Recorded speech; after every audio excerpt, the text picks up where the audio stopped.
10 minutos.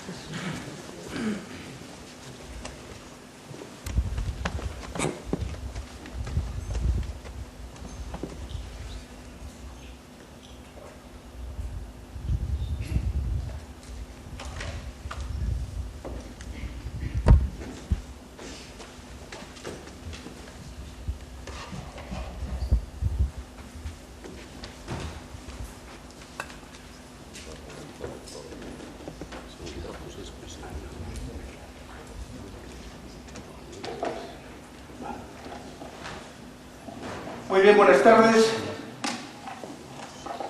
Muchas gracias en primer lugar por su presencia y su testimonio en esta nueva reunión de la Sociedad Asturiana de Psiquiatría y de la Asociación Gallega de Psiquiatría, enriquecida, como nos ha dicho la presidenta, con personas de la comunidad de Castilla y León. Bien, yo no voy a presentar al profesor Bueno, evidentemente no soy tan pretencioso como para presentar a un maestro que yo tuve la suerte de tener por los finales de los años 60. Así que si el profesor Bueno tuviese 20 y pocos años, necesitaría alguna presentación, algún tipo de orientación hacia el público. Pero, como saben ustedes, no es el caso ni por asomo. Sin embargo, cuando la presidenta me dijo que el profesor Bueno estaba comprometido para hacer esta lección inaugural, esta conferencia inaugural, me pidió que facilitase de algún modo el situarlo en este contexto de producción, porque en realidad es una fase francamente productiva del profesor, pero que con unos elementos completamente basados en la vida cotidiana. No ha dejado de ser el filósofo escolástico que brilló durante más de 4 décadas, porque lleva, realmente, yo creo que no hay día que la prensa de un lado o de otro no tenga frases, referencias al profesor Bueno. Bien, pues por lo tanto voy a tomar 4 minutos, porque me han dicho que 3, 4 minutos, pues he dicho 4 minutos, para hacer algunos acentos sobre el testimonio del profesor Gustavo Bueno Martínez. En primer lugar, pues diría que he tenido la suerte de ser alumno de él. En sus clases conocí a mi mujer. En aquel entonces yo tenía una posición un tanto extendida. Me gustaba la medicina y me gustaba la filosofía, y tuve el atrevimiento de intentar hacer las dos cosas a la vez. Eso me entró 2 años, porque al tercer año ya tuve que ir solo por medicina, porque la carga académica pues no era posible superarla, salvo eligiendo una de las dos. Pero sí tuve la suerte de estar en los cursos de él que le explicaba en los primeros años de filosofía por aquellos años. Así que he tenido el privilegio de conocerle en sus clases de los años 60. Ustedes pueden situarse que aquí España no tiene mucho parecido a lo que hoy día tenemos, y por lo tanto, pues de él puedo decirles algunas cosas que yo he podido escuchar de viva voz. Pero antes quiero reconocer que efectivamente es muy idóneo para esta reunión, para este congreso, el tema que él ha elegido como tema de su conferencia, el tema de la ética y de la moral, y de su diferenciación, de su distinción, porque, como saben ustedes, muchas veces se habla de ambos, incluso con diferentes sentidos, y por lo tanto es pertinente, incluso en un congreso de profesionales, aclarar la polisemia con la cual se mueven estos conceptos, incluso en el campo de la investigación y de la clínica. Por lo tanto, me parece que hemos de felicitar a los que han organizado el programa científico por haber elegido este tema que, como saben ustedes, tiene el trasfondo de los trabajos de mañana, que están dirigidos a los nuevos sistemas de clasificación, por tanto a la nosografía y a la nosología psiquiátrica, que tienen como telón de fondo las categorías y las dimensiones. Por tanto, tengo que felicitarles por la idoneidad en la elección del tema. Por supuesto, la idoneidad del ponente es sobrado que yo la reconozca, porque es uno de los expertos precisamente en estos aspectos conceptuales que están en la tradición filosófica ya desde los griegos, y que el profesor Bueno conoce perfectísimamente. Por otra parte, decirles que tanto la ética como la moral pues son indisociables en la vida, y sobre todo en el quehacer médico. La medicina está impregnada indiscutiblemente tanto de los aspectos microsociales como de los aspectos sociales de la moral, en su quehacer, en sus objetivos y en su proceder. Bien, por tanto, ¿qué les puedo decir yo del profesor Bueno? Pues que cuando era joven tuve la oportunidad de ver el fenómeno de la filosofía escolástica, porque él nunca ha abandonado, él siempre ha sido uno de los grandes conocedores de las ideas, es uno de los que realmente puede presumir, y no lo ha hecho, de ser de los máximos conocedores de la historia de las ideas. Y esto, en términos técnicos, significa ser rico, significa tener una gran riqueza intelectual y además un privilegio que no suele ser localizable fácil, por lo menos en nuestro entorno español. Pocas personas, yo diría ninguna, es la única persona que conozco que maneja con tanta facilidad la historia de las ideas. Por lo tanto, es para mí, como no, un honor decirles que he sido alumno de él durante 2 años, en aquellos años 60. En segundo lugar, que para mí también es un honor conocer a una persona que ha trascendido científicamente y socialmente a través de la filosofía. Pocas personas, con los dedos de una mano se pueden contar en la actualidad cuántos filósofos españoles han trascendido al nivel que lo ha conseguido. Y por otra parte, pues me es muy grato también recordarles a ustedes que si bien es un ilustre riojano, yo cuando voy a La Rioja todos los veranos siempre me preguntan ¿qué tal, profesor? Bueno, muy bien, sirve fenomenalmente, etcétera, etcétera. Pero ilustre riojano al cual esta ciudad le ha hecho hijo adoptivo. Por lo tanto, en fin, no vamos por mal camino. Y por otra parte, que en esta misma ciudad pues tiene su sede la fundación que lleva su nombre. Así que estamos en muy buena sintonía con su trabajo, con su esfuerzo y con su testimonio que hemos heredado y del cual hemos participado todos. Bien, por otra parte, ¿qué cosas les podría decir a ustedes que no sé si ya les gustan o no? Nunca lo he consultado con él.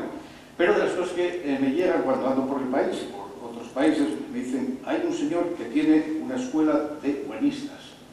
Yo al principio no sabía qué querían decir los buenistas, pero rápidamente pude asociar el que tiene muchos discípulos, no solo en España, evidentemente, sino fuera. Por lo tanto, puede reconocerse, sin lugar a ninguna duda, que tiene una pléyade de discípulos a los que ha insertado la semilla del conocimiento. Por otra parte, que se suele asociar al profesor Bueno con varias teorías, con varios modelos que ha propuesto, entre otros el cierre categorial, etc., pero sobre todo su aplicación a diferentes ciencias humanas, la mayor parte de ellas, pero también incluso a la medicina. Y lo que sí es evidente que se reconoce de forma universal es su originalidad y su gran creatividad. Incluso, pues, en sus años tuvo la oportunidad de realizar varios congresos sobre metodología de la ciencia que tuvieron lugar en Oviedo y que a mí me sirvieron para poner a punto estos aspectos que yo no tenía por aquel entonces bien contraídos. Así que sí que tengo que agradecerle que incluso a posteriori pueda aprender muchas cosas de metodología a través de los congresos que él ha organizado en Oviedo y a los cuales acudían lo mejorcito que había no solo en nuestro país, sino en Europa. Bien, por tanto, ¿qué les podría decir? Pues que el profesor Bueno ha tenido, como catedrático de universidad, al menos 4 décadas de creación, o 4 décadas de creatividad. Y esa creatividad, básicamente, pues está vinculada a lo académico. Él siempre fue un filósofo platónico, siempre parte de los griegos, no abandona los griegos, no es de los que dice que supera lo helénico, sino que utiliza lo helénico, se basa en lo helénico, pero luego pues, ha hecho la evolución que han tenido algunos de los filósofos más brillantes de nuestro país, que es hacer la filosofía de la vida cotidiana, pues, al estilo porteriano. No está alejado del mundo, le preocupan todos los problemas que la actualidad tiene planteado la humanidad y por lo tanto sigue la máxima de Terencio de que nada de lo humano le es ajeno. ¿Dónde está básicamente, a mi juicio? Es un humilde juicio porque yo soy un médico, soy efectivamente un médico que no trasciende más allá de la medicina y que lo que he podido contrastar realmente está fundamentalmente centrado en el materialismo filosófico contemporáneo. Por tanto, verán ustedes que gran parte de sus teorías y de sus hipótesis están relacionadas con la teoría del cierre categorial, con incluso ha trabajado lógica difusa, teoría de conjuntos, filosofía basada en los números. Recuerdo que en aquel primer año de filosofía algunas de las compañeras que venían de letras pues no entendían al profesor Gustavo Bueno, porque explicaba la filosofía a través de los números, a través de las matemáticas, a través del cálculo, a través de las integrales. Bien, pues este ha sido uno de los campos que le ha traído en aquellos primeros años y que no ha abandonado al paso del tiempo. Por lo tanto, persona que ha sido influida por los clásicos, Platón, Aristóteles, San Agustín, Santo Tomás, Padre Feijó, por supuesto, al cual cultiva desde la Fundación de manera minuciosa, Marx, por supuesto, los Hegel, Spinoza, Lenin, Engels, Gramsci, etc. Innumerables filósofos contemporáneos también. ¿Y qué es lo que ha hecho después de que la universidad administrativamente le comunicó la jubilación? Pues curiosamente ha buscado una fórmula magistral que yo envidio y que obviamente no me comprometo a ser capaz de hacer tan bien como él. Pues se ha dedicado a hacer contribuciones a través del mundo digital. O sea que para su edad, que es una persona de otras décadas, etc., pero con esto demuestra que es una persona que está perfectamente al día y que maneja las nuevas tecnologías completamente y que participa a través de ellas de toda la discusión que hay en la filosofía actual, sobre todo de las parcelas que él trabaja magistralmente. Por lo tanto, de esta última década pues hay innumerables contribuciones que él hace a través de la revista digital de filosofía que se llama Catoblepas, en una sección que tiene denominada como rasguños, porque da la sensación de que él va rascando pues, los acontecimientos que todos vemos a diario, pero él los sintetiza desde la perspectiva y el análisis filosófico. Catoblepas, como saben, es el nombre de una criatura legendaria de Etiopía que fue descrita por primera vez por Plinio el Viejo, por lo tanto, nombre que permite vincular las gotas de tinta, como decía un periodista de nuestra ciudad de sus tiempos, a través de este animal mitológico, al cual no se le debe mirar a los ojos porque tiene capacidad de destrucción. Bueno, otra fórmula de presentar al doctor Bueno o al profesor Bueno es buscarle lo que yo he denominado autodefiniciones. Y verán ustedes que se ha declarado varias formas de entenderse y de situarse que van desde el ser ateo católico, marxista heterodoxo, tomista no creyente, platónico, eso siempre fue indiscutible que era un platónico, discípulo en el sentido de la academia de Platón, de izquierdas, en los años 70 se decía de izquierdas como una definición suficiente. En la actualidad, esto el profesor Bueno sabe y es un maestro que al decir izquierdas no se dice absolutamente nada, es una confusión. Bien, nacionalista español, etc. Por lo tanto, digamos que es una persona que tiene una capacidad de autodefinirse, sobre todo en términos universales, en términos de las ideas, de dónde viene y dónde está situado.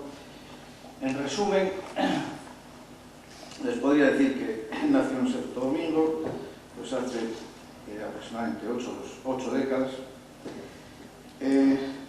Se formó en Salamanca.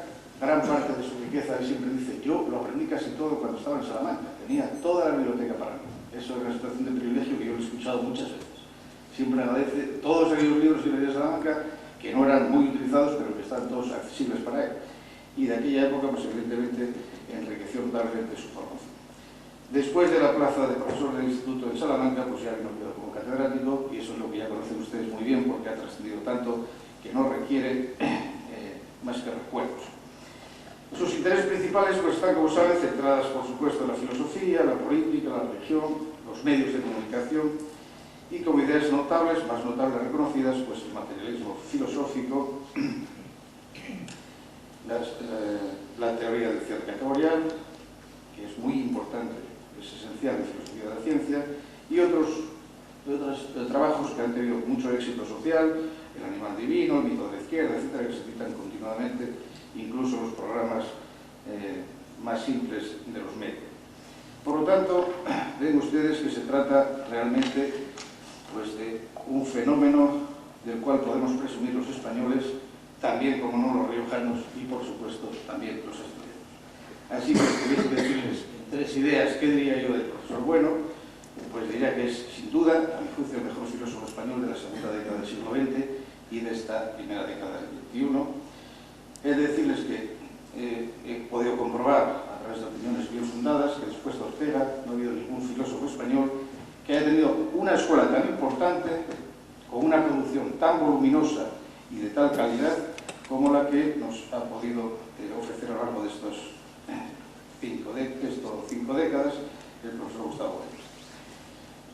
Es un filósofo español que, sin renunciar a su exquisita formación clásica, escolástica por supuesto, no tiene ningún rubor para reconocerlo, se ha transformado en el mejor conocedor de la historia de las ciencias y ha sido sobre todo capaz de generar una línea original de pensamiento denominada materialismo histórico. Pues bien, como ya han pasado los 4 minutos, en nombre del profesor Bueno, de la Sociedad Española de Psiquiatría y de la Asociación Gallega de Psiquiatría, yo quisiera darle las gracias por su contribución, por su enorme contribución a las ciencias y a la psiquiatría del noroeste. Muchas gracias. Final para terminar.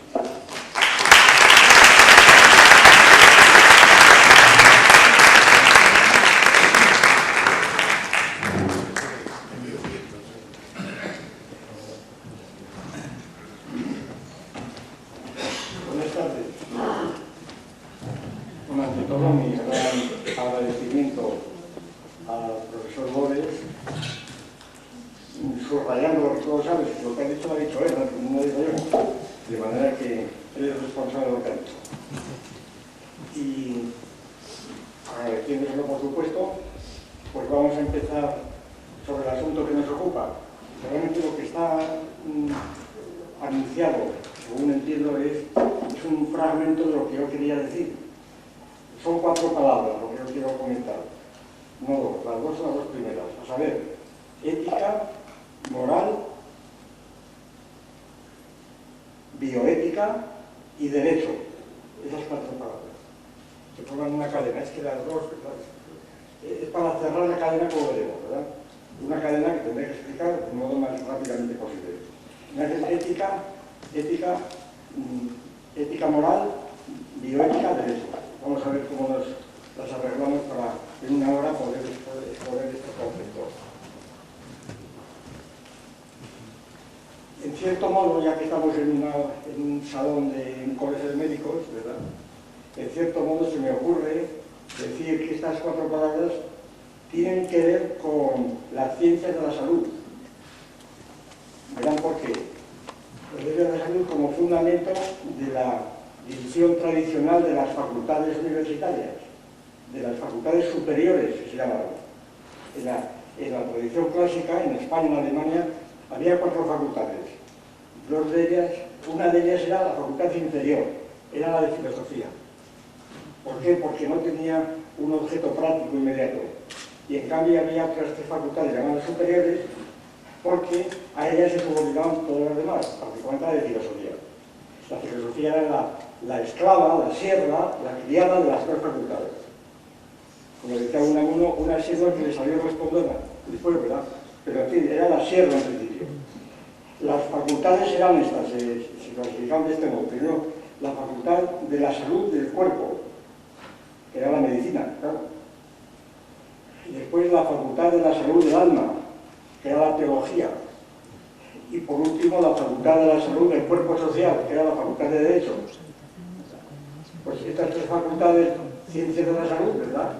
En los diferentes sentidos, como se nos corresponde, como digo, la ética y la moral tendrían la correspondencia individual con las ciencias teológicas, con la teología, de algún modo, ¿no? Porque bueno, la teología es el fundamento de la moral. La bioética pues tiene que ver sobre todo con la medicina, y el derecho pues con la facultad de derecho. De manera que son las 3. Quiere decir que el tema que vamos a desarrollar hoy pues no es más que una especie de estructura, de esqueleto de la estructura clásica de la universidad, de las 4 facultades de la ciencia de la salud, de las facultades superiores. ¿Desde qué perspectiva me sitúo yo? Claro, evidentemente desde la facultad inferior, la facultad de filosofía. Y desde esta facultad inferior, pues intento ver de qué tratan esas facultades superiores, entre las cuales se encuentra la de ustedes, los médicos. Bien. Vamos a empezar por lo primero, claro, la ética y moral. Ética y moral, que están más o menos en la misma constelación.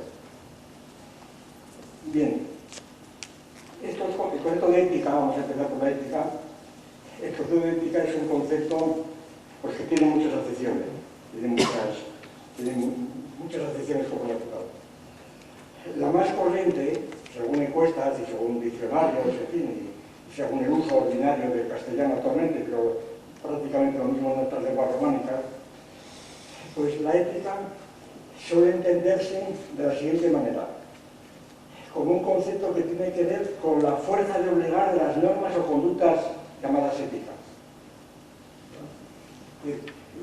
Alguien se dice tiene una conducta ética, o bien da unas normas éticas. ¿Cuál es la fuerza de obligar que lo obliga o que le mueve o le inclina a semejante conducta o a semejantes normas o doctrinas? Pues la respuesta suele ser esta. La fuerza de obligar es la propia conciencia de cada cosa, la conciencia moral de cada cosa. No entramos cuál será la génesis de esta conciencia, ¿verdad? Esto es una cuestión diferente. Si esta conciencia, pues como decía la tradición, es la propia naturaleza humana, la propia naturaleza humana racional, ¿verdad? Si el hombre es animal racional, pues por su razón, eso es la tesis aristotélica y en general, ¿no? Esta naturaleza racional le confiere una sabiduría característica, práctica, no solamente especulativa, cuyos principios fundamentalmente es la sindéresis, lo llaman la sindéresis, cuyo principio es el famoso, la tradición escolástica, el bonum est faciendum, lo bueno debe ser hecho, ¿verdad? Y lo bueno honesto, el bonum honestum, lo bueno honesto, es decir, no lo útil, lo agradable, sino simplemente que hay que hacer el bien, no porque nos reporte utilidad, ni porque nos agrade, sino simplemente porque es el bien honesto. Y entonces este bien honesto es el fundamento de la ética. ¿Y por qué? Pues porque nuestra propia sindéresis, que está vinculada a nuestra propia naturaleza racional, nos impulsa a hacer esto y no lo otro. Este principio de la sindéresis, el bonum est faciendum, se ha reproducido otra vez precisamente en la bioética, el informe del Monde y otros tantos que ustedes conocerán perfectamente, con el nombre del principio de beneficencia, que en España lo ha proclamado muchas veces Gracia, el profesor Gracia, ¿no? El concepto que a mi juicio hoy día está de moda, pues es mucho más antiguo que otro, porque hoy día la beneficencia, con el estado de bienestar, con la beneficencia, etcétera, pues resulta todavía más polisémico y más equívoco, ¿verdad? El principio de beneficencia. Porque en el fondo quiere decir esto, y además lo dice, hay que hacer el bien, bonum est faciendum. Entonces, este es el concepto de ética desde el punto de vista, como digo, clásico, ¿verdad? Definido por la fuerza de obligar, por la supuesta fuerza de obligar. Y yo digo que no entramos en la génesis de esta fuerza de obligar, de dónde procede esa energía, la fuerza de obligar, si procede pues, del superego, como dirán los psicoanalistas, o procede de una inspiración divina, eso lo dejamos aparte, cuestiones de génesis. Simplemente apuntamos a la estructura de ese concepto. Bien, y este concepto de ética, pues, es el concepto que prácticamente es el que remozó y renovó y sigue vigente, la mayor parte, cada día más, hoy día está mucho más de moda que hace 200 años. Es la idea de Kant, la idea del imperativo categórico de Kant. Es decir, la idea del imperativo categórico de Kant es esta misma idea de sindéresis, de forma que, y claro, Kant sabemos que después de una etapa de eclipse, pues sobre todo a raíz de la guerra de Irak, siempre estuvo presente, pero en política, el presidente Wilson, como saben, la Sociedad de las Naciones, Wilson era un kantiano, es el que hizo los famosos puntos de la Sociedad de las Naciones. Y después, en la última guerra de Irak, les diré únicamente un detalle, que se hicieron en España 5 ediciones nuevas de la Paz Perpetua de Kant. Una cosa realmente sorprendente, ¿verdad?, que la gente leyese a Kant a través de eso. Bien. Quiere decir que Kant es un pensamiento que está completamente presente, directamente o indirectamente a través de otras corrientes suyas, particularmente en España el krausismo, que es el que influye directamente en los socialdemócratas actuales. Todo el pacifismo, por ejemplo el pacifismo de Zapatero, etcétera, todo esto es Kant, puro Kant. La paz perpetua, ¿no? Y la consideración de la guerra como como una especie de monstruo, de demonio, ¿verdad? Que solamente los malos pueden simplemente considerarla, porque los que son buenos, los que son éticos, ni siquiera piensan en la guerra, ¿verdad? Simplemente la pasta como el seguro, ¿verdad? No se puede pensar en ello. Entonces, la idea de Kant es la idea de la ética en el sentido. ¿Qué es la ética? ¿Qué es la norma ética? Es lo que deriva del imperativo categórico.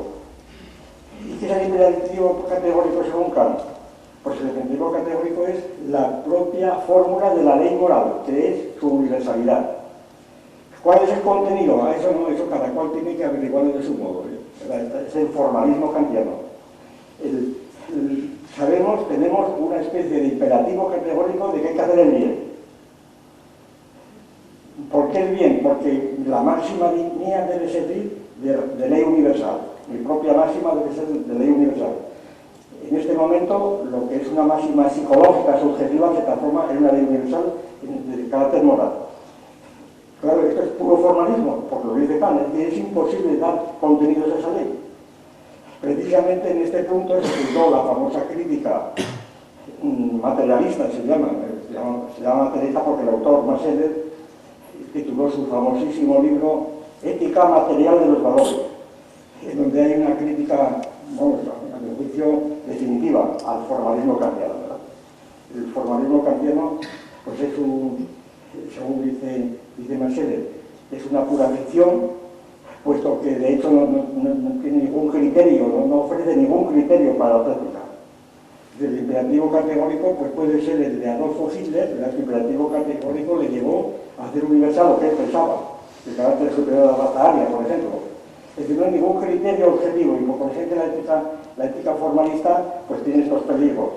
Marcel precisamente subrayó la necesidad de darles contenidos, y esos contenidos él los llamó los valores, porque los valores estaban entonces muy de moda, que también estuvo eclipsada la teoría de los valores porque fue sobre todo una doctrina que se desarrolló sobre todo en la época de los nazis, es anterior, pero vamos, los nazis la desarrollaron ampliamente, entre ellos Marcel, que no era nazi, pero en fin, estaba en línea de aquello, ¿no?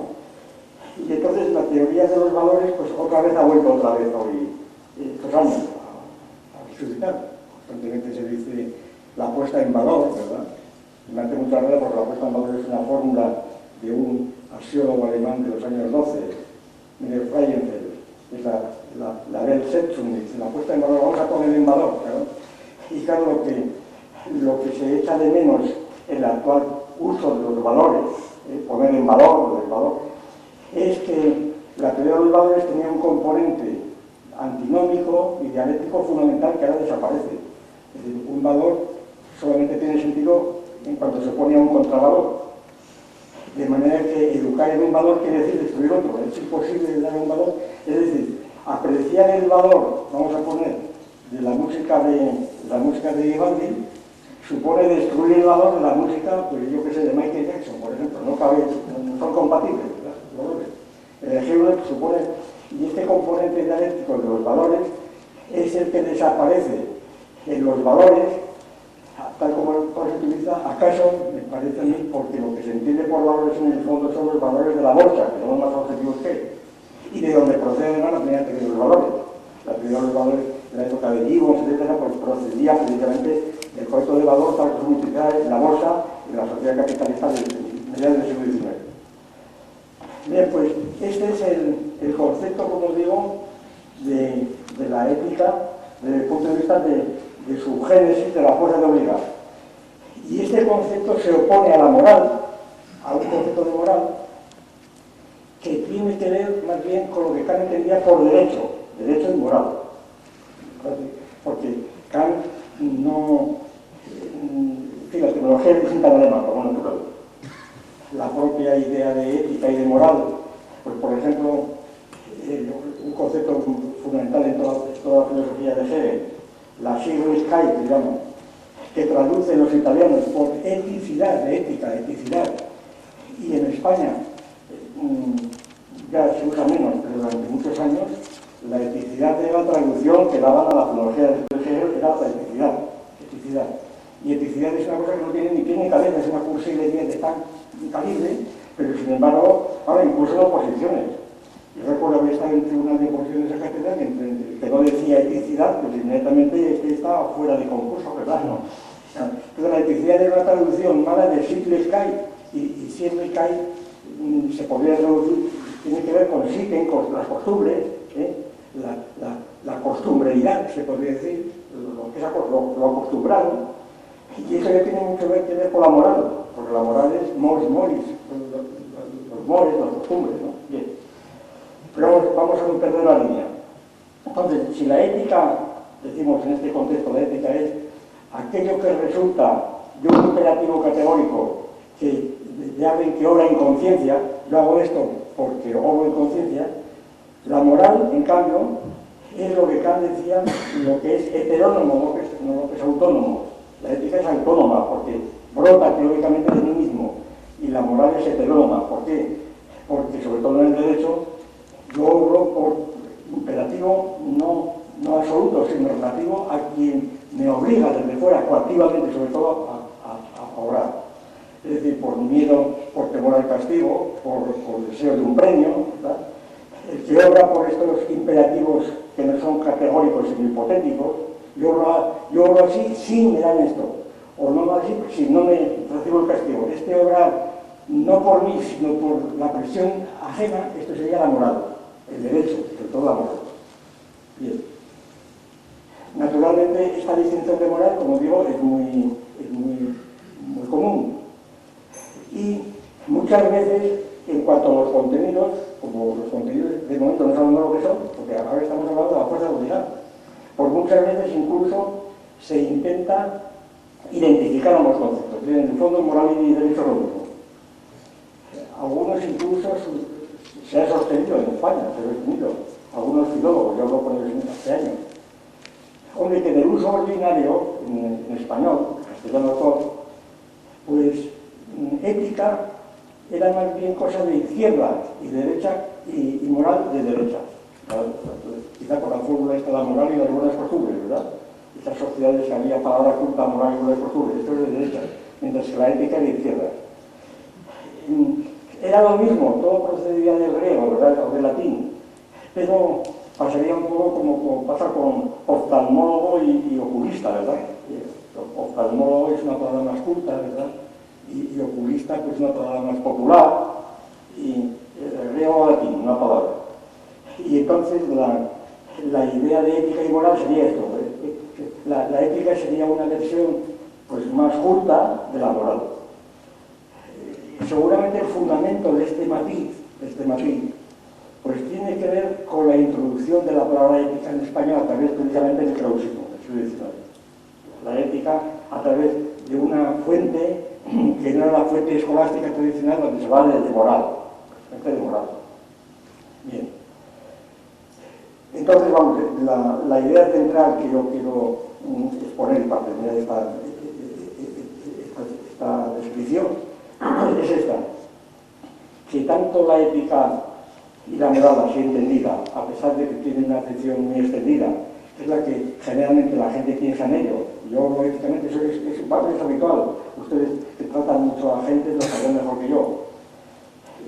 Yo obro por mi conciencia, porque me dice mi conciencia, no por interés o por miedo, ¿no? Yo obro porque me dice mi conciencia, yo tengo una conciencia ética. Yo no obro por lo que me obliguen o me digan, sino por lo que en mí mismo, ¿verdad? Que yo mismo pienso, ¿verdad? Y esta es la conducta ética. Claro, esto es lo que no se sabe muy bien qué se quiere decir.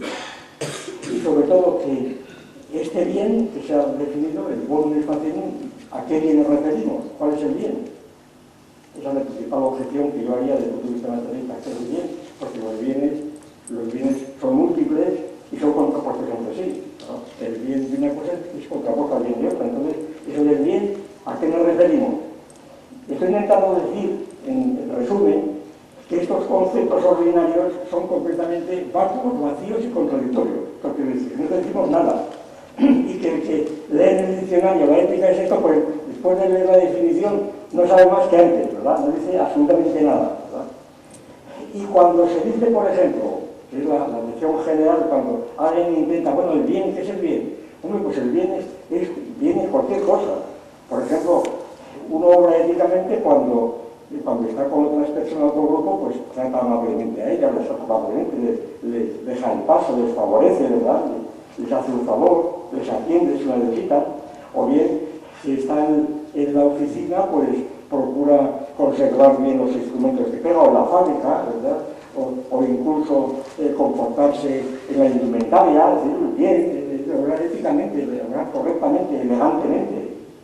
En una palabra, aquí la ética, como vemos, se confunde totalmente con la estética, cuya importancia es decisiva, como sabemos. La estética es totalmente decisiva. La estética es decisiva en la vida de los hombres. Pero, sin embargo, la estética es una categoría distinta de la ética. Entonces aquí se pasa casi insensiblemente de la ética a la estética, que no sabemos lo que estamos diciendo cuando hablamos de ética, no sabemos lo que estamos diciendo, simplemente no sabemos nada, estamos mezclando confusamente acepciones y referencias, oponiéndonos a otras, pero no sabemos lo que decimos. Bien, esta es la primera acepción, diríamos, la primera acepción de ética y moral que constatamos, ¿verdad? Como una cuestión de hecho que constatamos, y la constatamos críticamente, como algo que hay que tirar de culo a la basura, al juicio. Bien. Hay otra segunda acepción amplia de ética y moral que tiene un carácter más bien, vamos a decir, noseológico, decimos nosotros. Si lo que he dicho ahora de ética y moral más bien se refiere a la realidad, a la conducta del ser humano, ¿verdad? Esto todo se refiere al conocer, y al conocer sobre todo científico o técnico. Al conocer científico o técnico, es decir, al conocer que se establece en tratados, en libros, en discusiones, en debates, en conferencias, etc., académicas. Pues hay un concepto interesantísimo de ética y de moral que se define en unas coordenadas, digamos, noseológicas, esa es la palabra, una coordenada noseológica.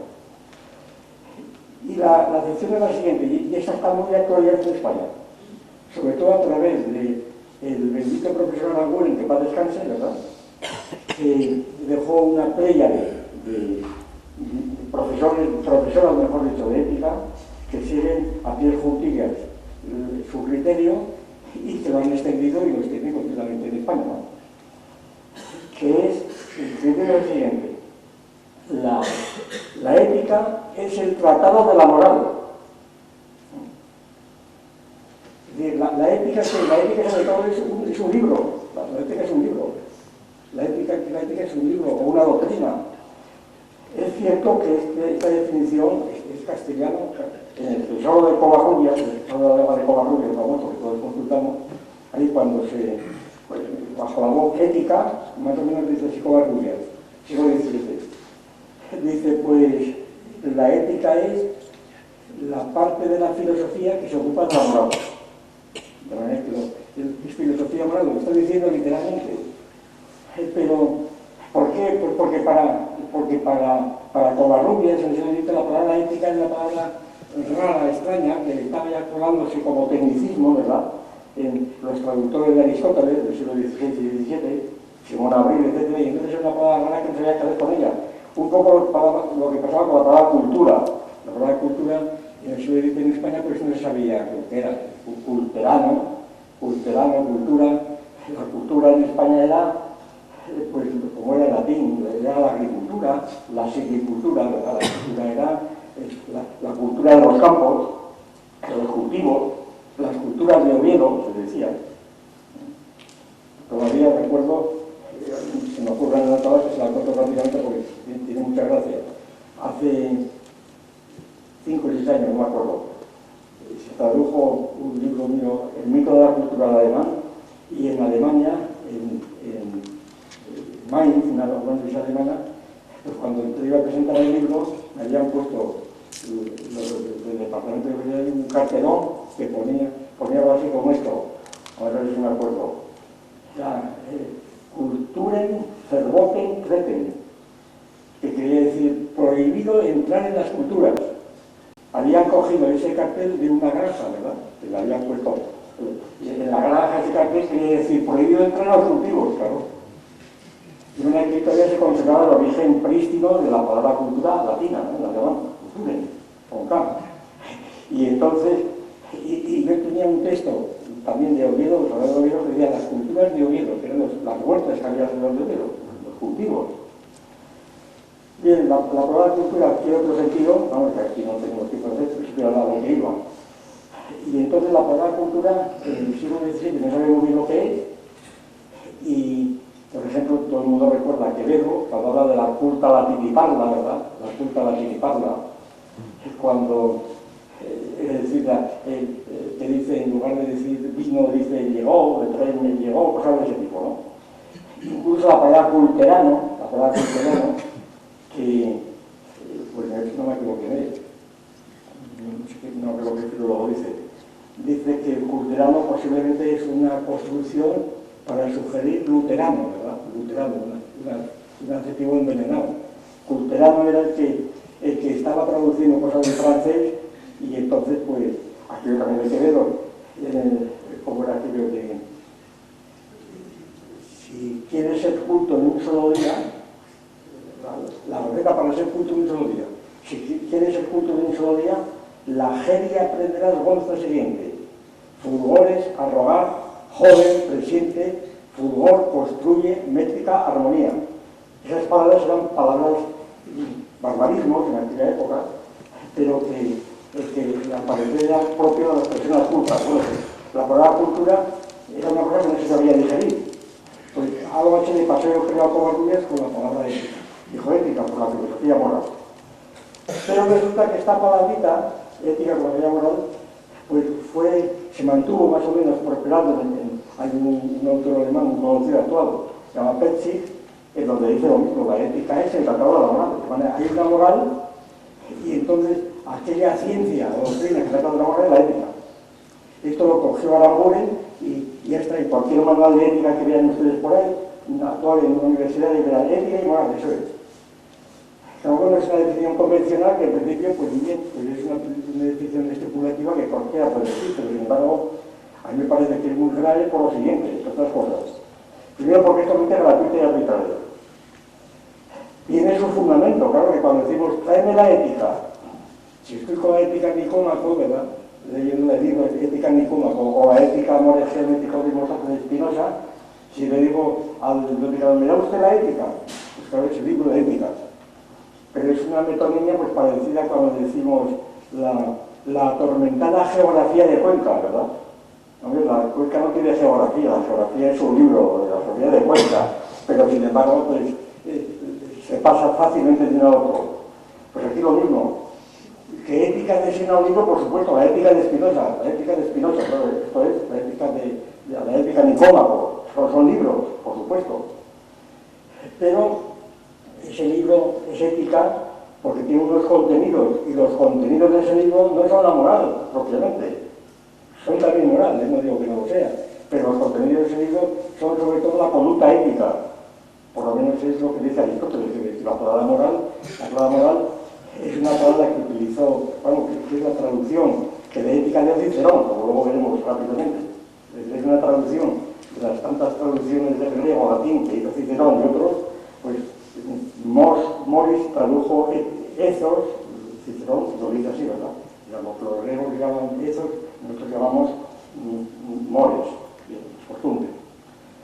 Entonces, ¿qué quiere decir? Vamos a recapitular pero también tenía un poco de interés en mostrar la fluidez de los conceptos, ¿verdad? Que son completamente borrosos por todos los lados y que no se pueden definir así en dos palabras para que todo el mundo tenga presente que estos conceptos están completamente flotando, son flotantes, por decir, que no son conceptos en la palabra, son proyectos de conceptos. Y cuando se predican los conceptos erróneos, como esto de la ética del tratado, hombre, eso lo dirá usted, pero se le llama ética al tratado porque trata de la ética precisamente. Habría que llamarle metaética, yo qué sé. Bien. Entonces, la cuestión es muy grave por lo siguiente, porque Si se supone que la ética es el tratado de la moral, la ciencia que conoce la moral, quiere decir que la práctica no conoce lo que hace, es inconsciente. ¿Verdad? Es decir, entonces automáticamente el profesor de ética se convierte en una especie de conciencia externa del pueblo que se conduce éticamente, y me parece demasiada pedantería, ¿verdad? Pero no, yo sé lo que es la ética, pero tú no lo sabes, tú eres... te comportarás de un modo ético, pero no sabes lo que es la ética, lo sé yo, ¿verdad? Ese es el inconveniente tremendo, y plantea los problemas, unos problemas tremendos que no vamos a explicar, pero sobre todo los que tienen que ver con la famosa distinción entre la ética docens y la ética utens, etc. Es lo que pasa con el silogismo. El silogismo, la invención de Aristóteles, ¿verdad?, como forma universal de razonamiento. Aristóteles intentó, en su definición de que todo el hombre es animal racional, ver si la razón humana tenía la misma estructura en todos los lados, absolutamente en todos los lados. Yo lo he comparado con lo que decimos del ADN como una molécula que está presente en todos los elementos, cualquiera que sea, por heterogéneo que sea, desde una hoja de perejil, ¿verdad?, hasta una rana, hasta nosotros tenemos el ADN que da una estructura. Pues un poco es la intención de Aristóteles, dice, a ver si todos los razonamientos de abogados, de poetas, de gente iletrada, analfabetos, de bárbaros, de todo el que razona destina a una estructura. Y esa estructura él creyó del año silogismo. Entonces, claro, resulta que el silogismo hace falta saber lo que es el silogismo para hacer silogismo. Pues no. El silogismo, si es verdad la teoría de Aristóteles, la gente razona silogísticamente aunque no sepa lo que es el silogismo. ¿Verdad?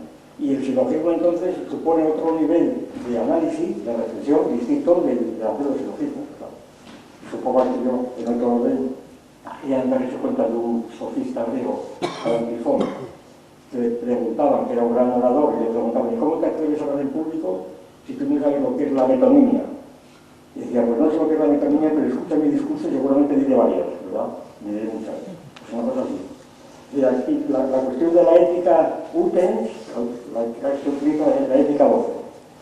Bien, total, que de lo que llevo dicho hasta ahora, yo creo que se puede concluir lo siguiente. Primero, que todos los conceptos que he señalado sobre ética, que más o menos cubren la mayoría, pues son conceptos vacuos, vacíos, que lo dicen ellos, y que no son más que conceptos borrosos, flotantes, están ahí, acepciones, pero como podrían dar otros 40.000, pero que tienen una cierta consistencia porque han tenido una cierta tradición y están en los diccionarios, lógicamente, pero están en los diccionarios como definiciones totalmente borrosas, pero no son conceptos, propiamente, no son conceptos. ¿Por qué? A mi juicio, porque desde el punto de vista de los criterios del materialismo, pues porque no están definidos con parámetros que tengan que ver con los cuerpos. No exclusivamente con los cuerpos, sino asertivamente con los cuerpos. Es decir, desde el punto de vista de la metodología materialista que nosotros mantenemos, pues nosotros tenemos mucho, por supuesto. Solamente cuando damos referencias a cuerpos que se puedan coordinar, que se puedan situar, etc., entonces podemos tener conceptos, si no, no hay conceptos posibles. Es totalmente imposible. Y aquí ocurre que estamos hablando de los valores, ¿no? ¿Esos son los valores que es, verdad? O bien de la sindéresis, ¿eso qué es? La sindéresis. Es decir, de lo bueno, del bien, ¿y eso qué es? Es decir, son conceptos totalmente metafísicos, para decirlo todo, no son conceptos físicos. Y entonces, desde el punto de vista del materialismo filosófico, nosotros utilizamos una distinción que también tiene una tradición profunda, que no lo hayamos inventado nosotros, una distinción entre ética y moral que más o menos se resuelve de la siguiente manera. Fundándose sobre todo en la propia etimología de los términos ética, que viene del griego ethos, con dos versiones, una épsilon, una e corta, diría breve, y una e larga, la eta y la épsilon, ¿no? O sea, diríamos ethos y ethos, ¿verdad? que los filólogos, claro, distinguen ampliamente, muy importante para el resumen, porque esto es una cuestión filológica que no vamos a hacer aquí. Pero en líneas generales, Ethos, con el breve, pues con éxito, con transcripción breve, pues Ethos tiene que ver algo así como con carácter, pero carácter que tiene que ver carácter adquirido a lo largo de la experiencia de cada individuo. Mientras que Ethos tiene que ver con carácter, pero ya pues heredado de algún modo. Suelen decir los sociólogos del conocimiento que el primer Ethos es más bien de carácter democrático y el segundo aristocrático, sobre todo fiándose en un fragmento famoso de Heráclito, cuando dice algo así como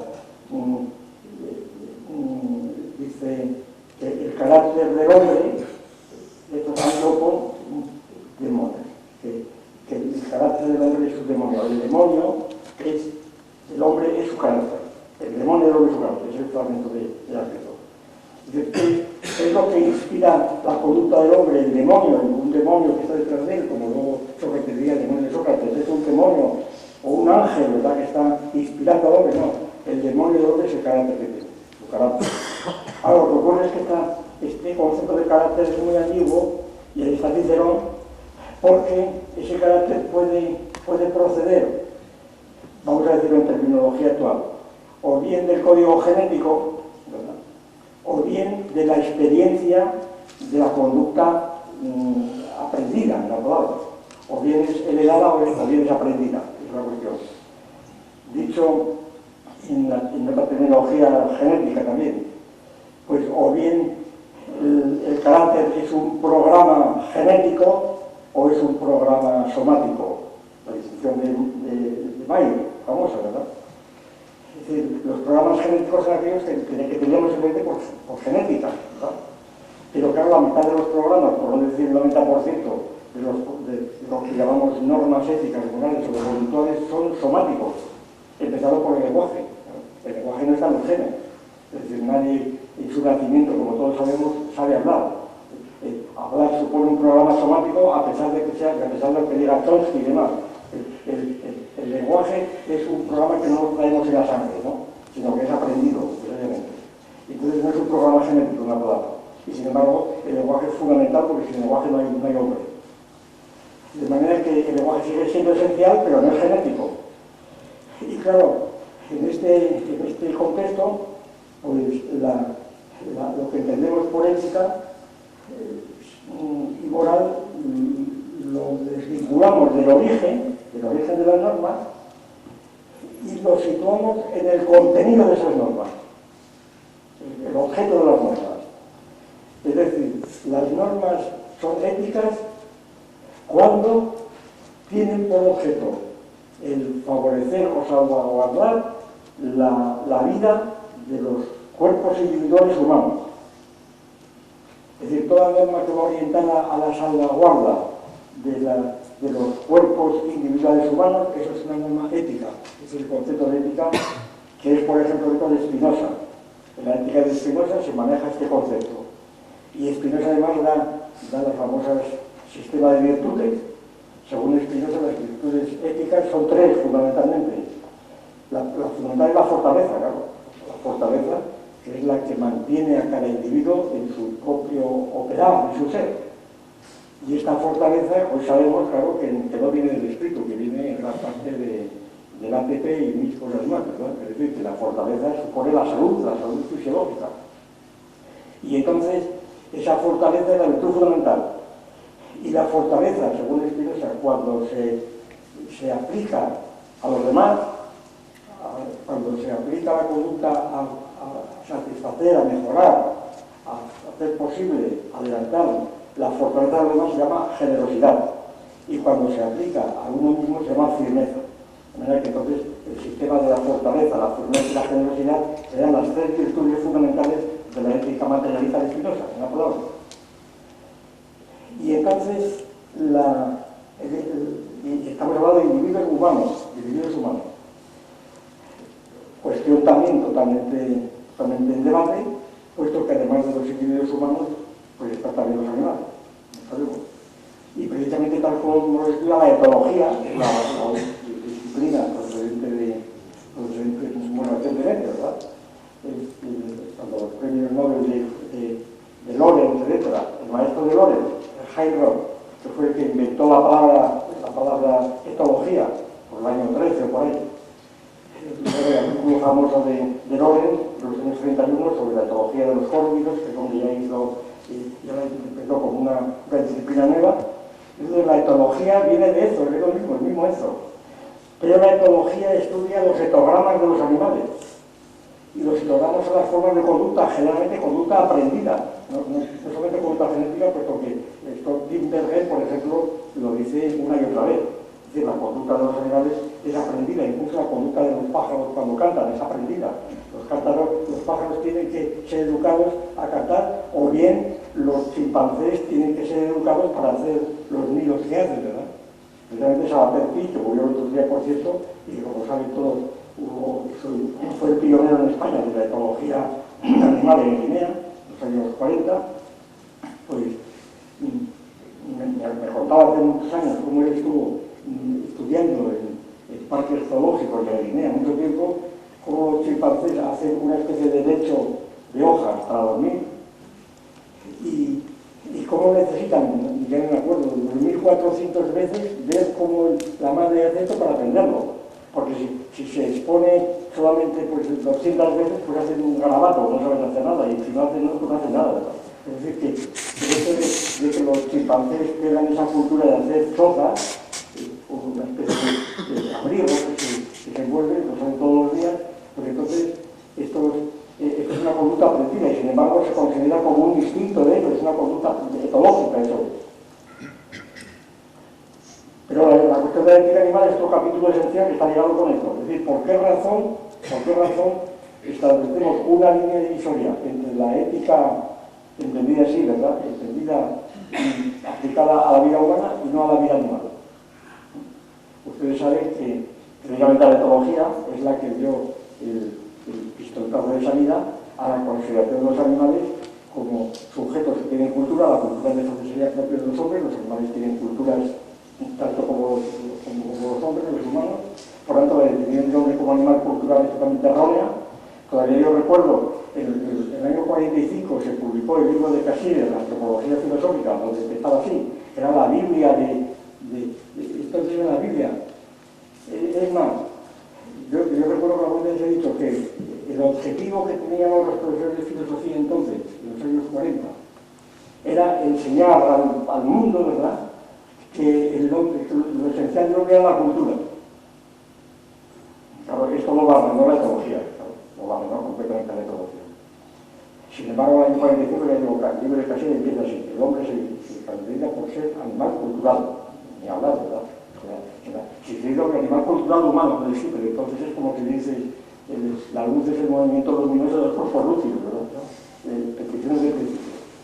Bien, entonces, la idea de cultura, la idea de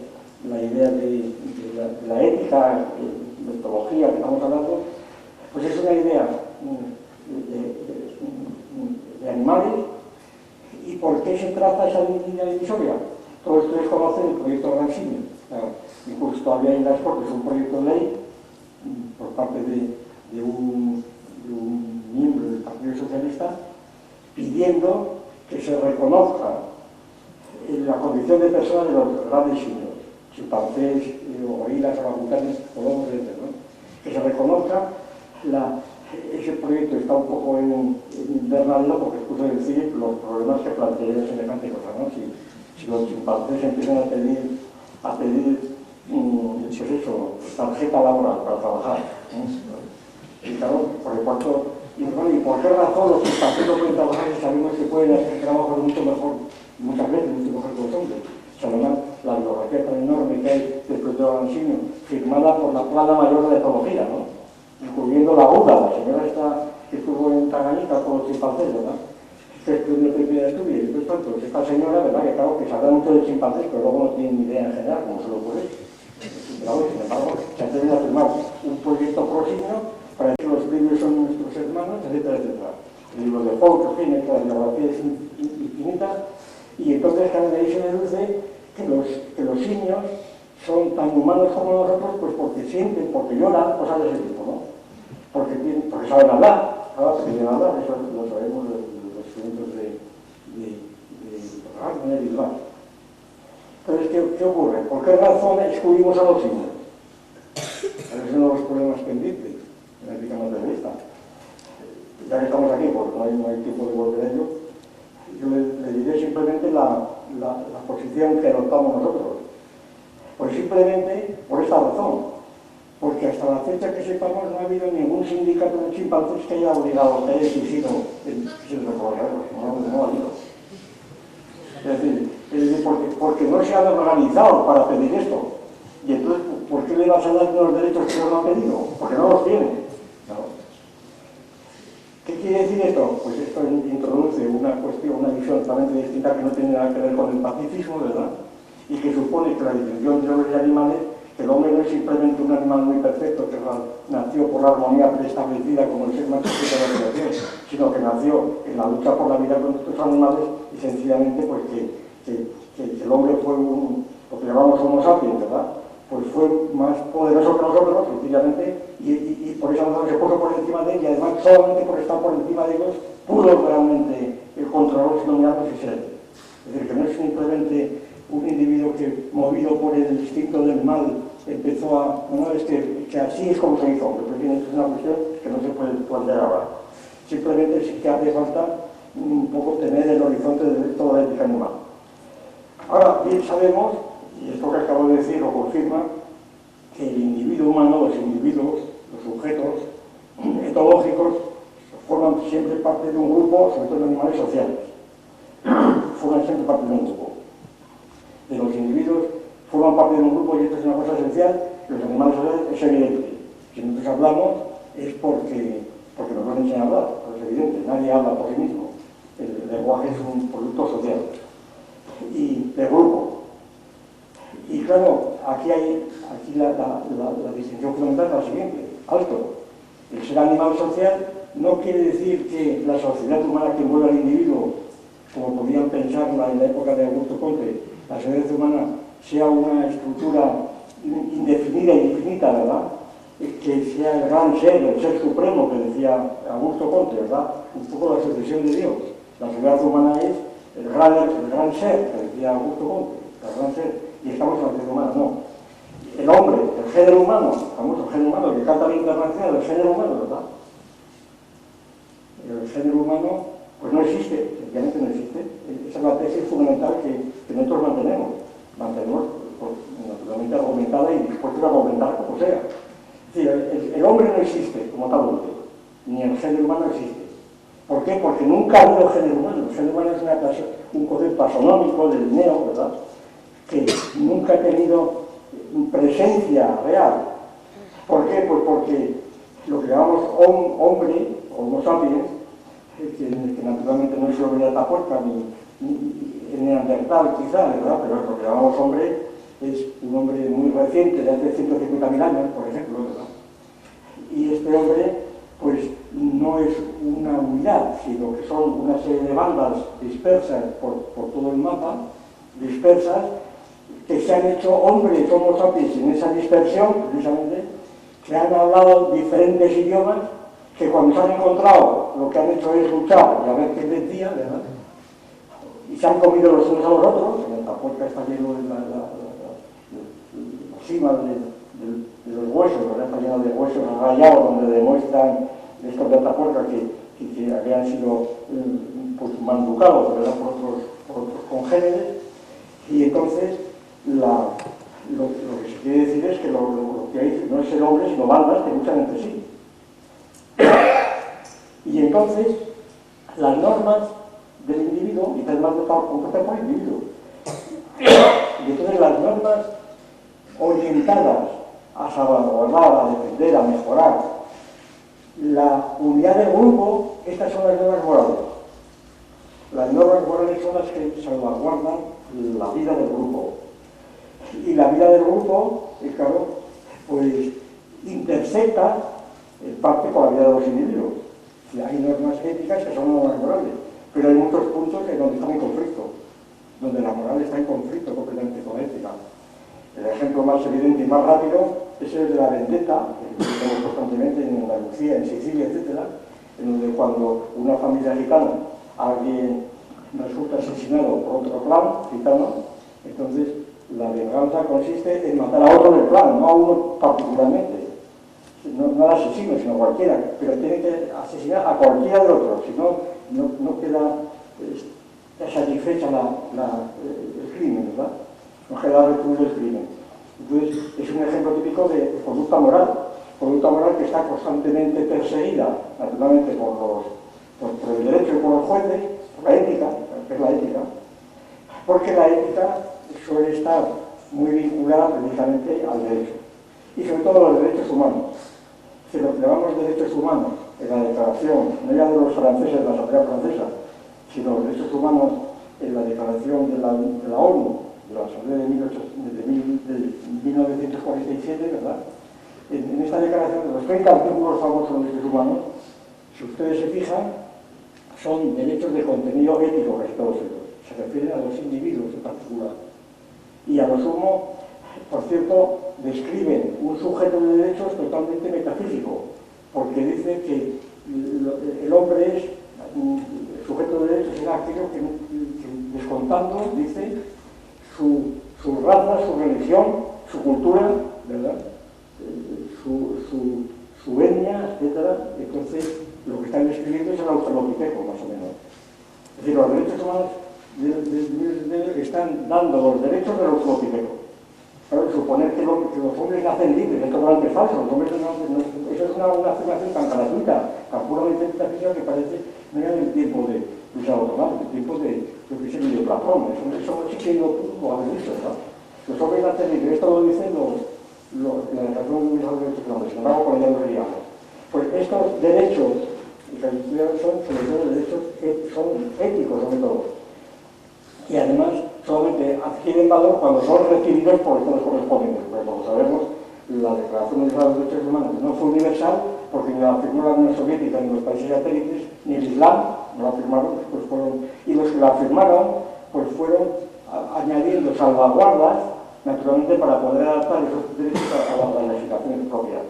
Por ejemplo, todos los hombres nacen libres, claro, inmediatamente decía, bueno, entonces esto significa prohibir la cárcel, claro, inmediatamente salvaguardas. Cuidado, no, esto no se refiere a esto. Entonces, si se leen las salvaguardas europeas o nacionales de derechos, va diciendo que los derechos humanos quedan en una abstracción puramente metafísica.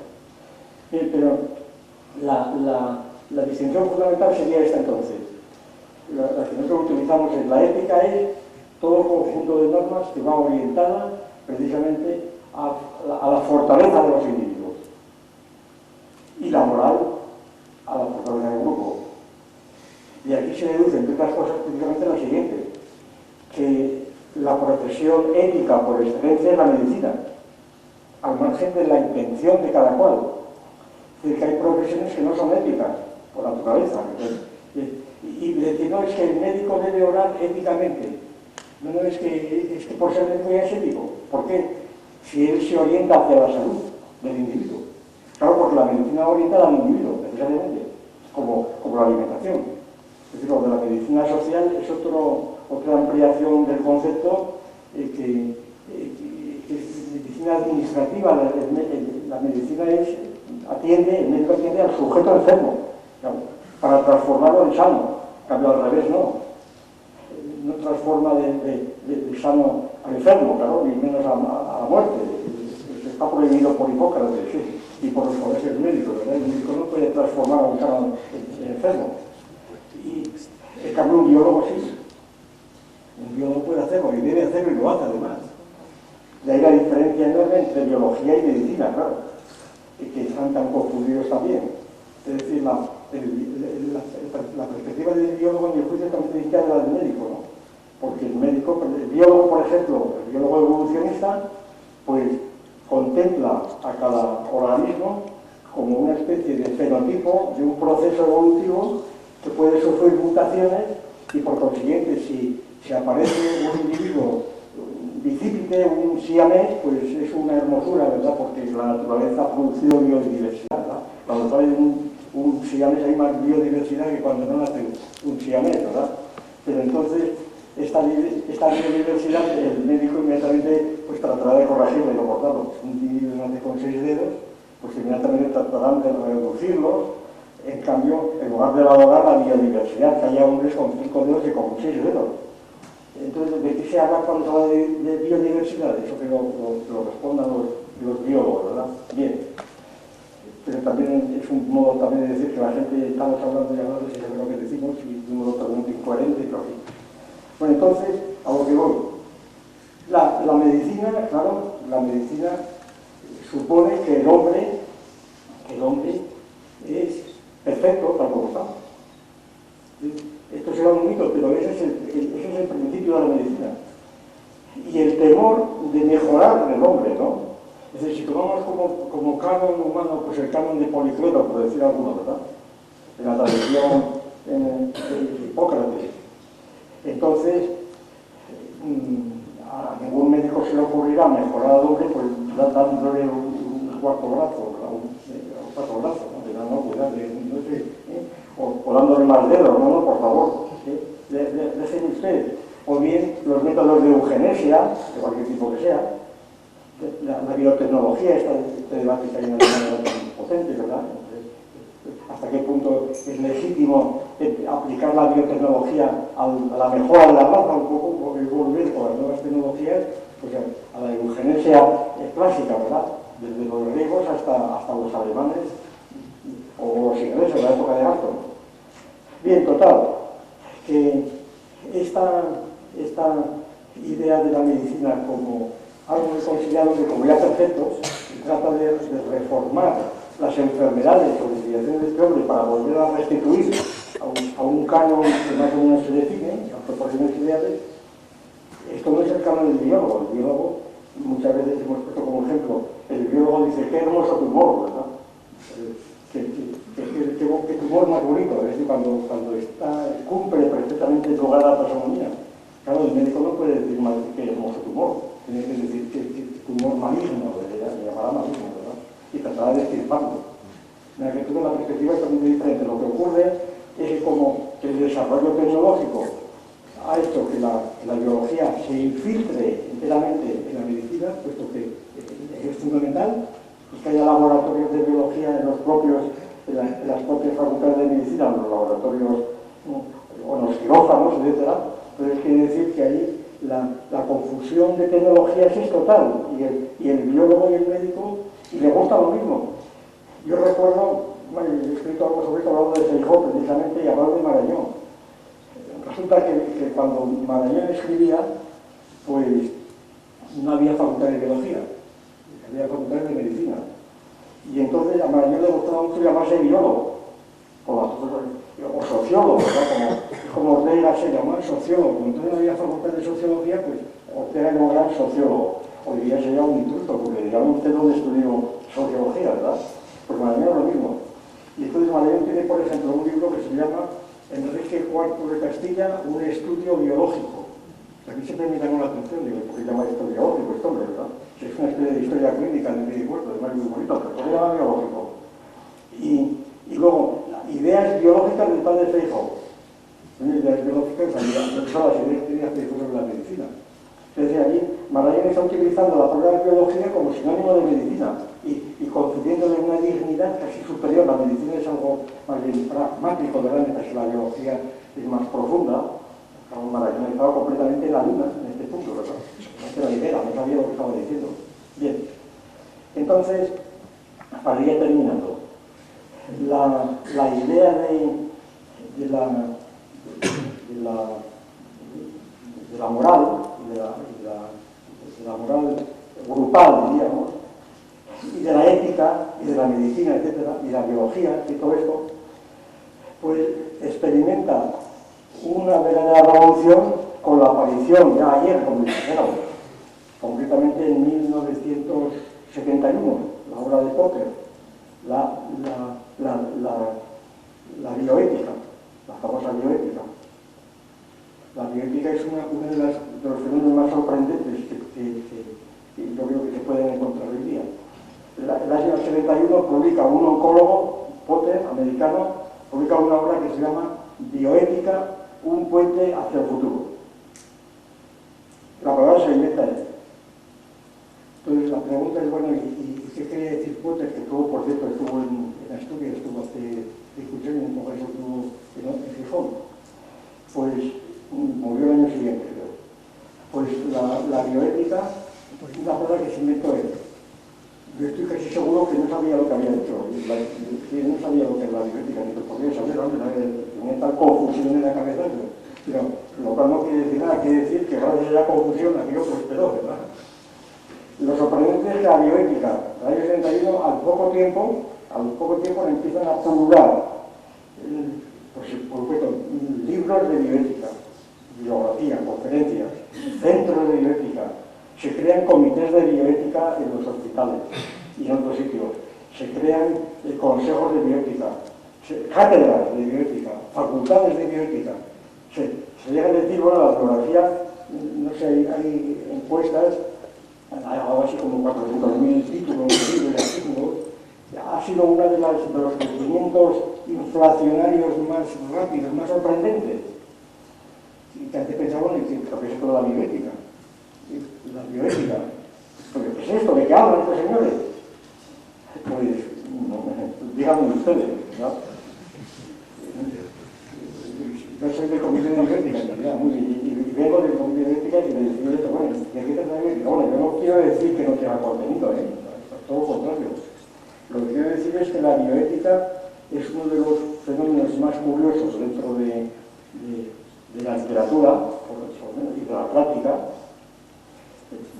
Pero que de un año a 5 años después tienes cátedra de bioética en toda España, en Italia, en Alemania, en Estados Unidos, en todos los lados. Hoy día está completamente, ahora hay libros y libros por todos lados, cátedras de bioética. Claro, generalmente los que proceden de la ética suelen dar esta respuesta. Luego, claro, tenemos que callarse enseguida porque esta respuesta es ridícula. Decimos, la bioética es la ética aplicada a la medicina. La ética aplicada a la medicina. Pero ¿cómo aplicarla? ¿Qué quiere decir aplicarla? Si la medicina ya es ética, entonces ¿cómo va a aplicar lo mismo ahora mismo, verdad? Entonces, ¿qué me quiere decir? No, es que el médico, además de médico, debe tener ética. No, es que si no tiene ética no es médico, según lo ha dicho. Si usted le exige por ética, entiende estética, es decir, que trate muy bien al paciente, ¿verdad? Que sea simpático con él, que vaya bien vestido, que tenga higiene, pero es estética, es ética.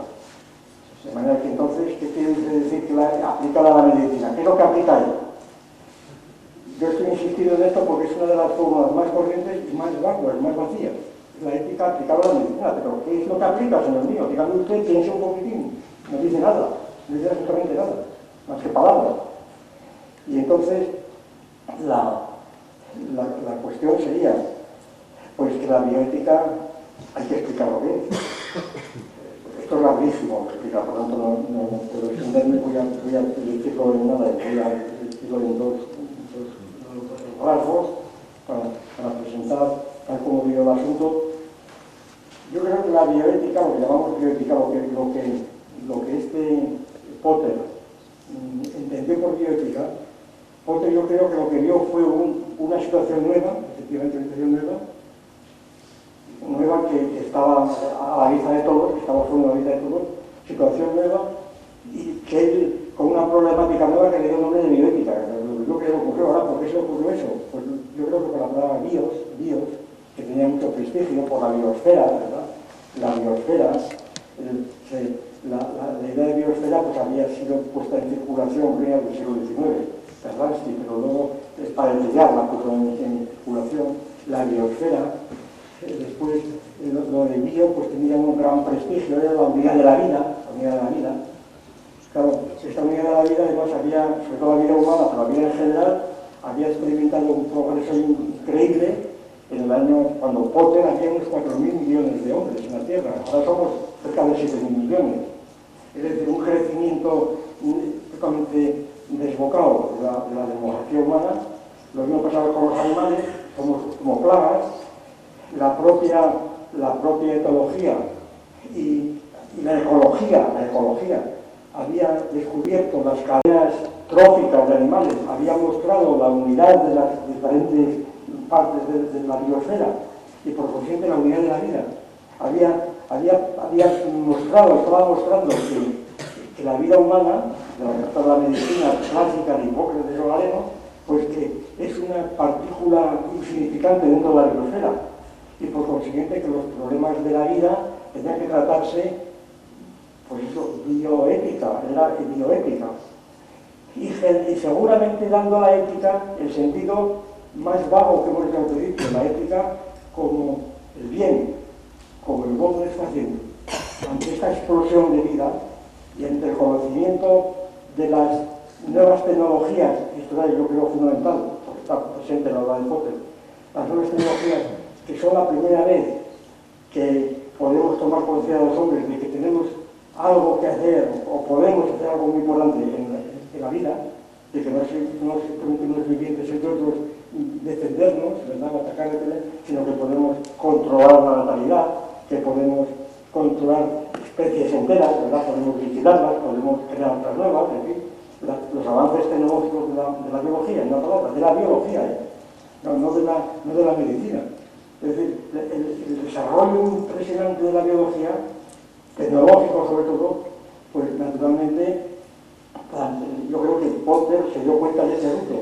Quizá, esto es una sospecha mía, quizá porque era oncólogo y él se imaginó este crecimiento como una especie de cáncer en la vida, que estaba el cáncer creciendo, ¿verdad? Y que había que ponerle freno, había que buscar el bien, como fuera. ¿Qué entendía por bien aquel buen señor? Aquellos señores, eso ya es otra cuestión, ¿verdad? Porque el bien para unos y el mal para otros, eso era evidente, ¿no? Eso es evidente. Hay el bien de unas especies animales es el mal para otras.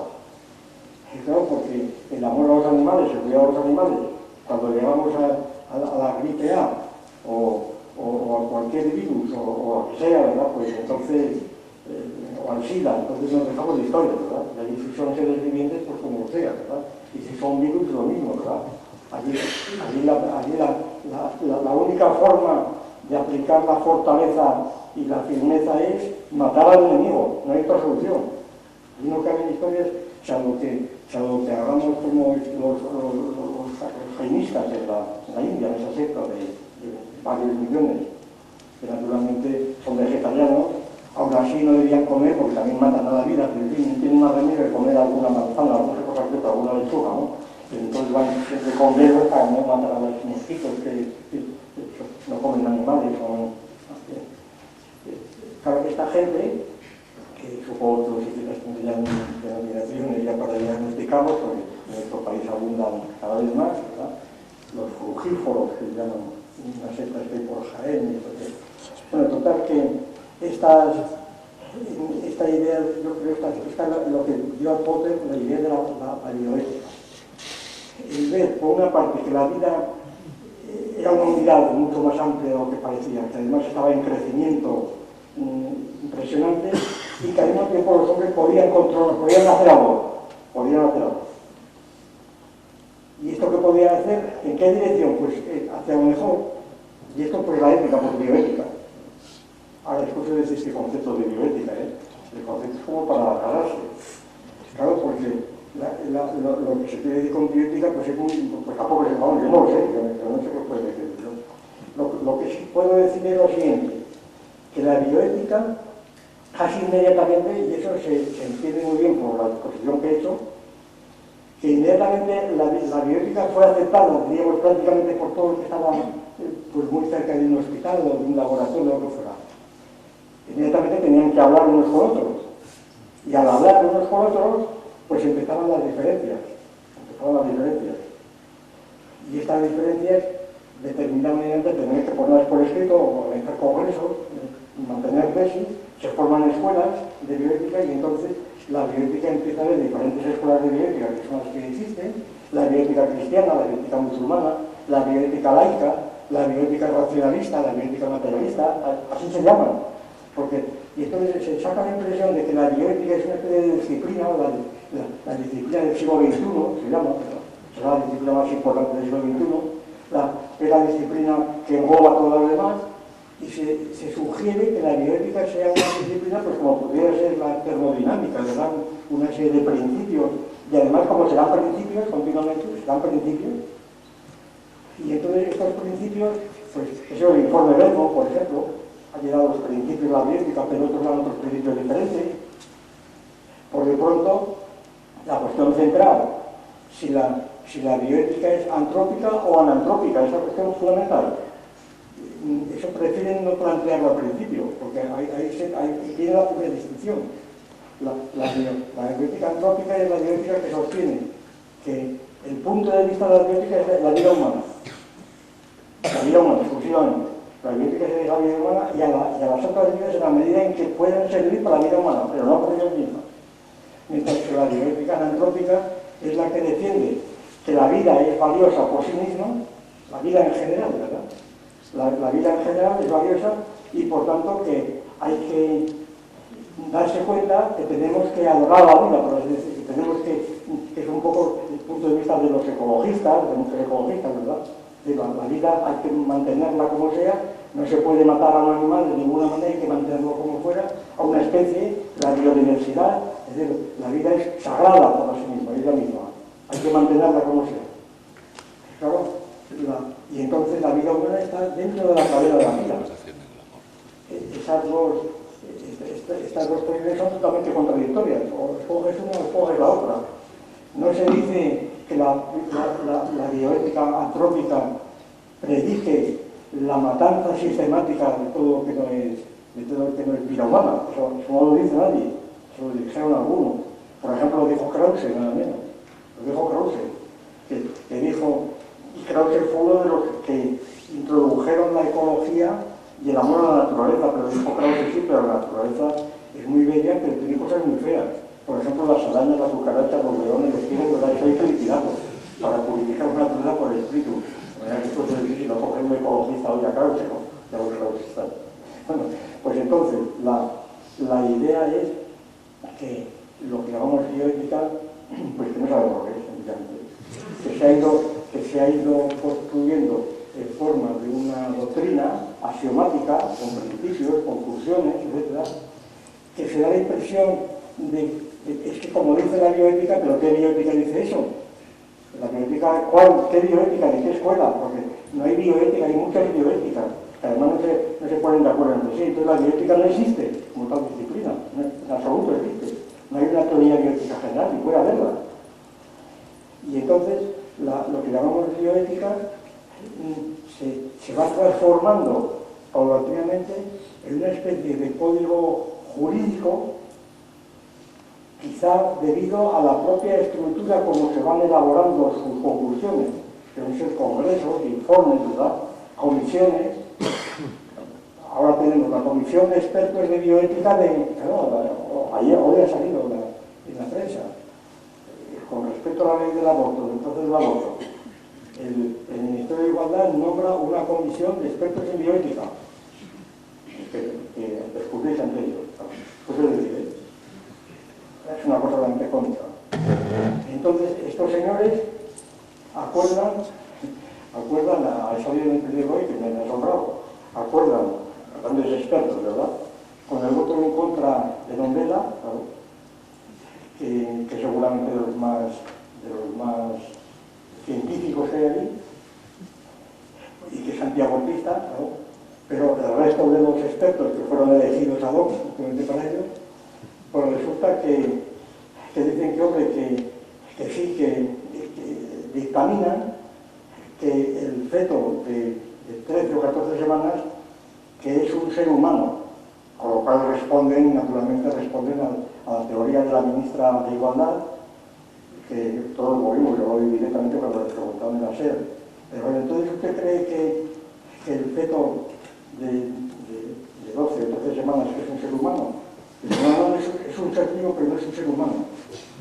Como respuesta, claro, no fue tan escandalosa que en cualquier país hubiera dimitido, bueno, la hubieran tirado por la ventana también. Porque entonces, si no es un ser humano, ¿qué es? Porque si realmente, si la señora esta tuviera un poquitín de cultura biológica, pues podría interpretarse que lo que quería decir es la siguiente: la ley de Hegel, la ley de la recapitulación. Claro, si la ontogenia, la evolución ontogenética pasa por las fases de la filogenia, pues el resto pasa por fases de pez, de anfibio, de reptil, de mamífero, y entonces podría decir la señora esta, no, es que estaba en la fase de reptil, ¿no? Pero claro, la pobre mujer no sabía ni quién era Haeckel. Y además, si no hubiera dicho, había peor porque la esa ley es errónea, tal como la formuló Haeckel, de manera que no tenía escapatoria. Y sin embargo, no es lo dicen los expertos. Bueno, lo curioso es que los expertos que dicen esto, seguramente lo dicen influidos por antiguos clérigos que han estudiado escolástica y les han puesto al día.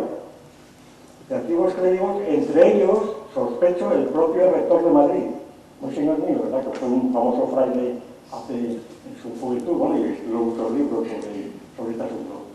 Claro que los antiguos clérigos, que eran aristotélicos, pues sostenían la teoría del ideomorfismo, que la vida humana y el animal tiene materia y forma, y la forma es el alma en los seres vivientes. Entonces, el alma es espiritual, eso ya es cosa de los cristianos, ya no es de Aristóteles, entonces son romanos y demás. Entonces, el alma espiritual la crea Dios, porque únicamente Dios puede crear el alma. Pero claro, la crea el alma para dar forma al cuerpo. Entonces es natural que la cree, pues cuando el cuerpo ya está formado, antes para que la va a crear.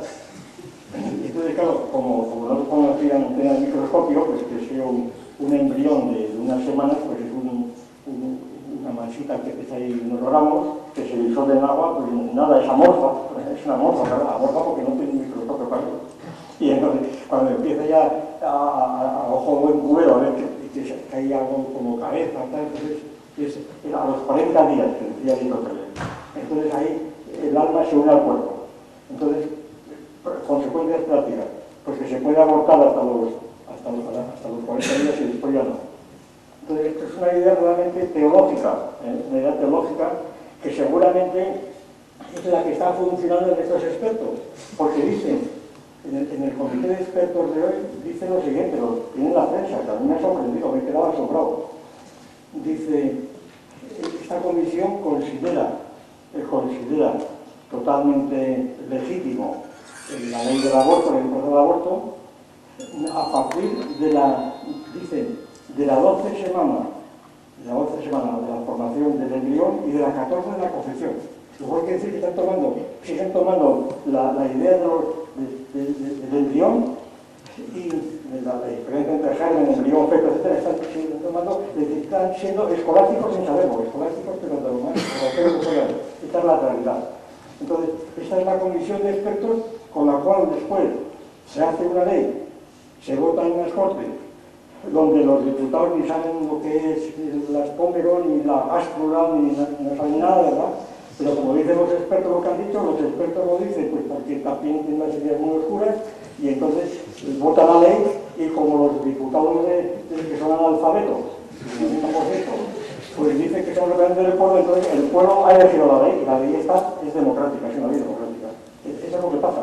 Y claro, todos nos tragamos la ley, es una ley hecha por unos incompetentes que no conocen ni siquiera, porque lo curioso es por qué razón. Bueno, hoy he visto un vídeo, no sé qué detallado, lo han visto ustedes, de una sociedad de ginecólogos de España. Han sacado un vídeo presentando un feto de 14 semanas para que se vea cómo funciona. Entonces a mí es que me digan que es amor, aquello, ¿verdad? Es una cosa tan ridícula, es que es una cosa que clama al cielo. Entonces, a mí lo que me indigna, al margen de todos los principios de economía y tal, es la falta absoluta de lógica, la falta total que tiene la máquina lógica hecha polvo, completamente, de establecer un plazo en esos días. ¿Por qué antes y no después? ¿Verdad? Es decir, ¿por qué a las 14 semanas y no a las 17, a las 18 o a las 3 o las 4? Es decir, es totalmente gratuito.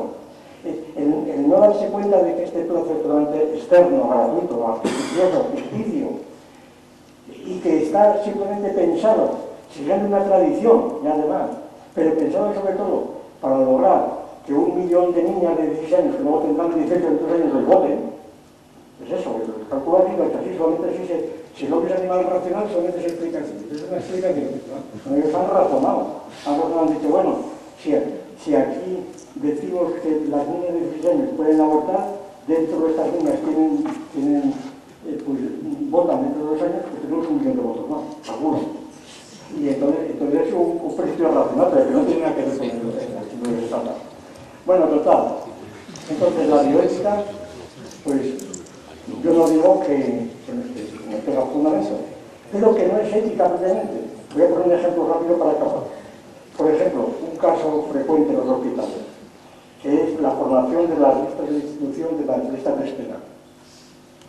Evidentemente, la lista de espera de un hospital se elabora por criterios que ya no son médicos. Claro, el médico tiene que dar su informe, pero realmente, si por ejemplo aparece en la lista de espera pues un viejo decrépito y un joven animoso y fuerte, ¿verdad? Tienen que intervenir en él. ¿Quién establece la prioridad de la elección? El médico no.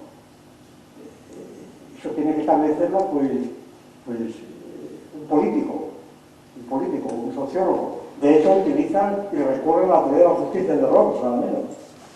A la teoría de la justicia de Rawls. Y que es un kantiano, por cierto, además. La famosa teoría de la justicia que fue la Biblia del PSOE en la época de Felipe, ¿no? Pues la teoría de la justicia de Rawls recurren a esta teoría para ver cómo se resuelve la elección más justa. Claro, estos son criterios completamente jurídicos y entonces la idea de la bioética, pues no digamos para hablar de control de la natalidad. El control de la natalidad es un problema político fundamentalmente. El problema de cuánta fuerza de trabajo hace falta, cuánta fuerza militar hace falta para que la sociedad pueda funcionar en las décadas próximas, ¿no? En una planificación secular.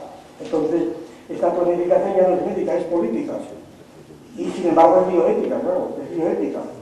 Es decir, que la bioética, pues yo creo, a mí me parece, ya voy acabando con esto, yo la comparo a algo así con lo que pasó con el movimiento GEA, el movimiento Gaia de Lovelock, los últimos años más o menos. Cuando Lovelock y la Marguerite, la famosa bióloga, cuando lanzaron ese movimiento Gaia, o GEA, que vamos a tener tanta importancia en el impacto, pues el libro de Gaia de Lovelock todavía se vende mucho. Lo digo porque el otro día fui a comprarlo para regalarlo en la librería y no lo tenemos agotado. Es decir, que todavía vivo en su libro.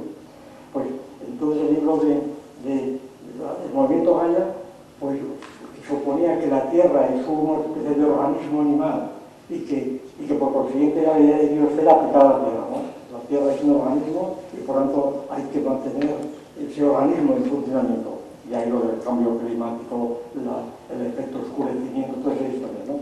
Entonces, el efecto invernadero, el efecto oscurecimiento, claro, el efecto oscurecimiento es otro de los ejemplos también de cómo nos movemos en esos terrenos, porque como saben, se ha descubierto hace relativamente poco tiempo que las famosas